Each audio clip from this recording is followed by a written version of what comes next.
He's the founder and managing partner of New Vantage Group, a leading angel investment firm that mobilizes private equity into early-stage companies and provides advisory services to both funds and private investors.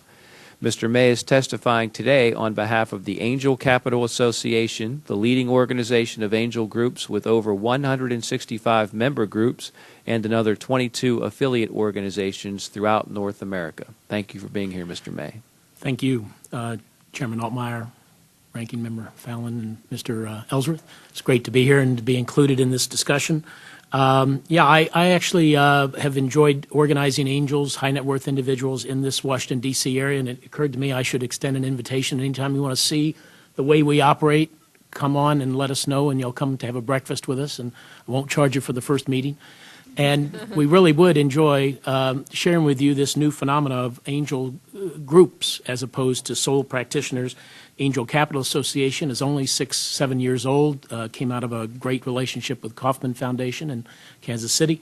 And it really is the organization which is trying to professionalize and to learn best practices on how to grow early-stage companies with the time and money of high net worth individuals as opposed to institutional money to round out our community.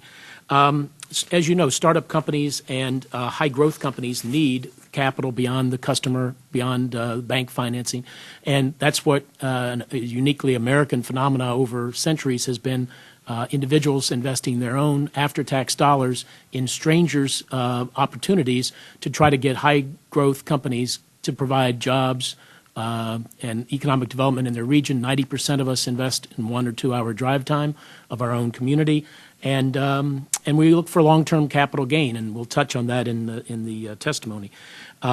We have been organizing the development of these angel groups. We've realized that in the little bit of research that's done, we're probably at about the same size in terms of capital deployed as the institutional venture capital industry, about 25 to 30 billion a year.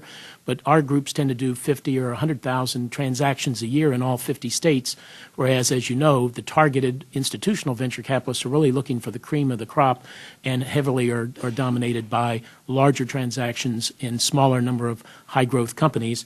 What we're trying to do is to develop the local high net worth individuals doing it to develop our own local economy.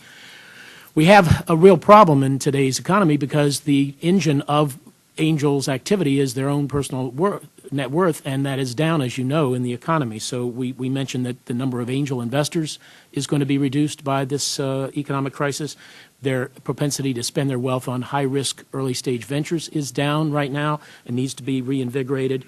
And just as entrepreneurs are finding, people who have left and been laid off are starting businesses, and entrepreneurs are looking for capital, the banks and the institutional venture capitalists and so forth are not as robust as they were.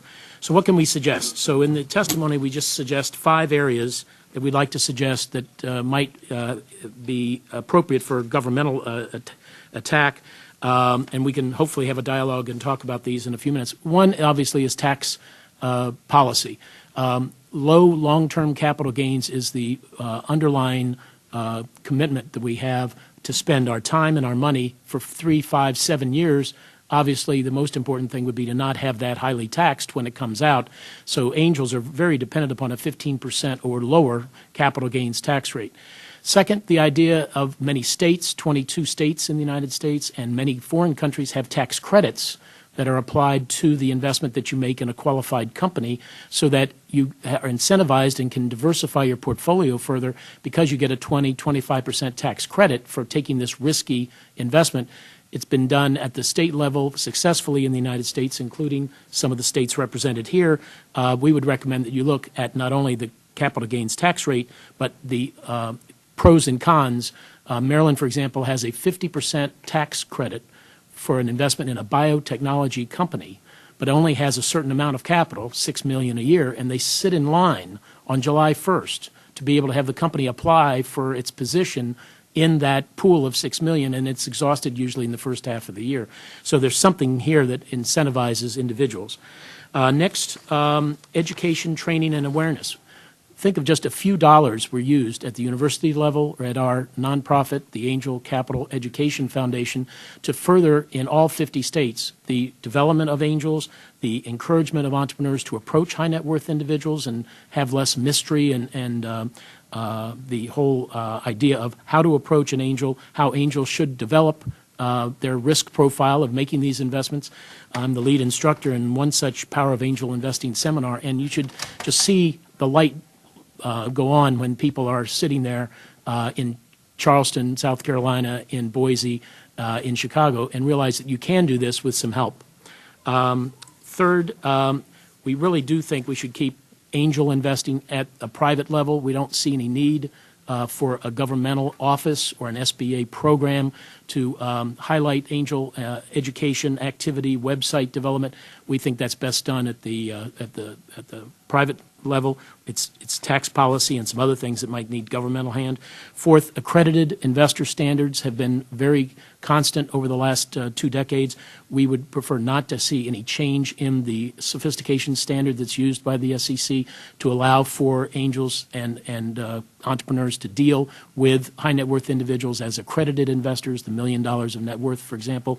There's been some discussion of indexing that or changing that. That would be detrimental to entrepreneurs because then the sophisticated angels would not necessarily have that position because it was raised. And last, there is the idea of leveraging private equity, and similar to Tom's discussion, we would urge you to think about a loan program or a co-investment program similar to Scotland and some of the other countries of the world, where if an angel or an angel group makes a commitment, does the due diligence, and has a relationship with an entrepreneur and takes risk capital and makes the investment, the idea would be is that this loan program or a federal program would match that to some degree and then would make the government entity an investor in these companies, but would not need any bureaucracy, would not need any administration. It would follow an angel group that would make the investment, and it would increase the money that was available to entrepreneurs. So I've gone on too long. I apologize, but I do want to suggest that there's a lot of meat here that we'd love to have further discussion with you afterwards, and we're always available at angelcapitaleducation.org to answer any questions that you might have.